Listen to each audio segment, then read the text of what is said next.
மாண்புமிகு பேரவைத் தலைவர் அவர்களே,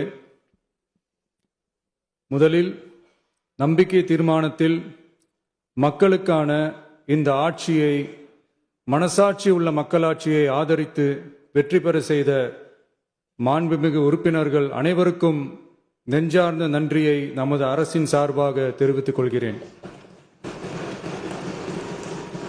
நடைபெற்று முடிந்த சட்டமன்ற தேர்தலில் எந்த அணியும் இல்லாமல் தனி அணியாக, தனி சிறப்புமிக்க அணியாக, மக்கள் அணியாக, மக்களை விரும்பும் அணியாக, மக்கள் விரும்பும் அணியாக களம் காண்டோம்.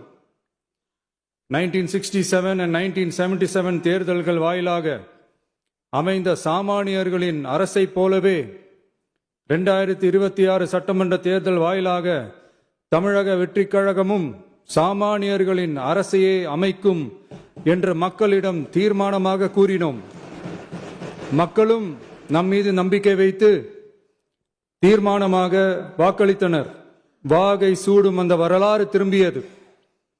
விசில் அலை வெற்றி அலையாக மாறியது. ஒரு விரல் புரட்சி விசில் புரட்சியானது.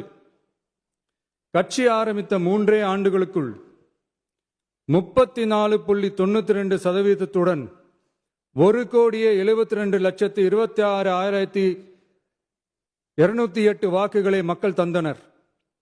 தமிழக வெற்றிக் கழகத்தை தனி பெரும் கட்சியாக சட்டமன்றத்திற்கு அனுப்பி வைத்தனர்.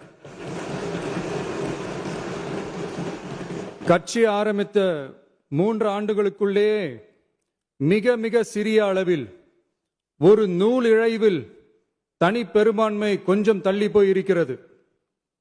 அதனால் இந்த அரசை சிறுபான்மை அரசு போல யாரும் நினைத்தால் அதிலும் எங்களுக்கு மகிழ்ச்சியே. நாங்களே சொல்கிறோம், இது சிறுபான்மை அரசுதான்.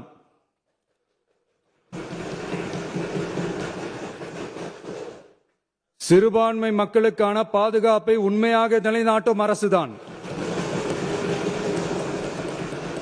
அது மட்டுமல்ல, பெண்கள், குழந்தைகள், முதியோர்கள், இளைஞர்கள், அரசு ஊழியர்கள், ஆசிரியர்கள் மற்றும் உழைக்கும் வர்க்கத்தினர் என அனைத்து மக்களுக்குமாக அமைந்த அரசுதான் இந்த அரசு. அந்த நம்பிக்கை அனைவருக்கும் ஏற்பட்டதால் தான் இந்த நம்பிக்கை தீர்மானத்தில் அது நிரூபிக்கப்பட்டிருக்கிறது. இந்த நேரத்தில் இந்த மாமன்றத்தில் நமது அரசு சார்பாக சில உத்தரவாதங்களை நான் தர வேண்டும் என்று விரும்புகிறேன். தமிழக வெற்றிக் கழகத்தின் கொள்கை தலைவர்களான தந்தை பெரியார், பெருந்தலைவர் காமராஜர், அண்ணல் அம்பேத்கர், வீரமங்க வேலு நாச்சியார், மக்கள் சேவகர் அஞ்சலை அம்மாள் ஆகியோரின் வழிகாட்டுதலுடன் இந்த மக்கள் அரசு மனசாட்சி உள்ள மக்களாட்சியை தரும் என்று உறுதியளிக்கிறேன். சமூக நீதி, சமநீதி, சம வாய்ப்புடன், உண்மையான உறுதியான ஜனநாயகத்துடன், மதச்சார்பற்ற சமூக நீதி கொள்கைகளுடன் இந்த அரசு நடக்கும். அதில் சிறிதும் மாற்றமில்லை. நம்முடைய இந்த ஆழமான நம்பிக்கையை மனதார நம்பி வாக்களித்த அனைத்து இயக்கங்களின் தலைவர்களுக்கும், அந்த இயக்கங்களை சேர்ந்த மாண்புமிகு உறுப்பினர்களுக்கும் மீண்டும் நன்றியை தெரிவித்துக் கொள்கிறேன்.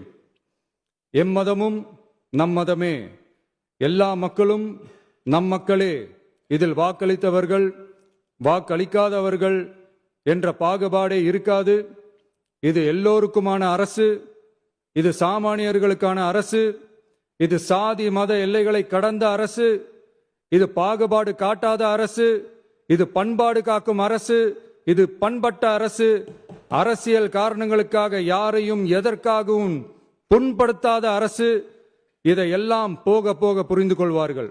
எனவே துள்ளி எழுந்து பதில் சொல்வதை விட எதிலும் துணிச்சலுடன் செயலாற்றி வெற்றி பெறும் அரசு இது. பதவிக்காக, அதிகாரத்துக்காக அமைந்த அரசு அல்ல. நம்பிய மக்களுக்கு நன்றி கடன் செலுத்துவதற்காக அமைந்த அரசு. அதிகாரம் காட்டி மிரட்டும் அரசு அல்ல, அனைவரையும் அரவணைக்கும் அரசு. எவர் மீதும் வெறுப்பு காட்டும் அரசு அல்ல, எல்லோரையும் விரும்பும் அரசு. மக்களே முக்கியம், மக்கள் நலன் மட்டுமே முக்கியம். அதுவே எங்கள் ஒரே நிலைப்பாடு. எனவே மனசாட்சி உள்ள மக்களாட்சிக்கு ஆதரவளித்த அனைவருக்கும் மீண்டும் என்னுடைய நன்றியை தெரிவித்துக் கொள்கிறேன்.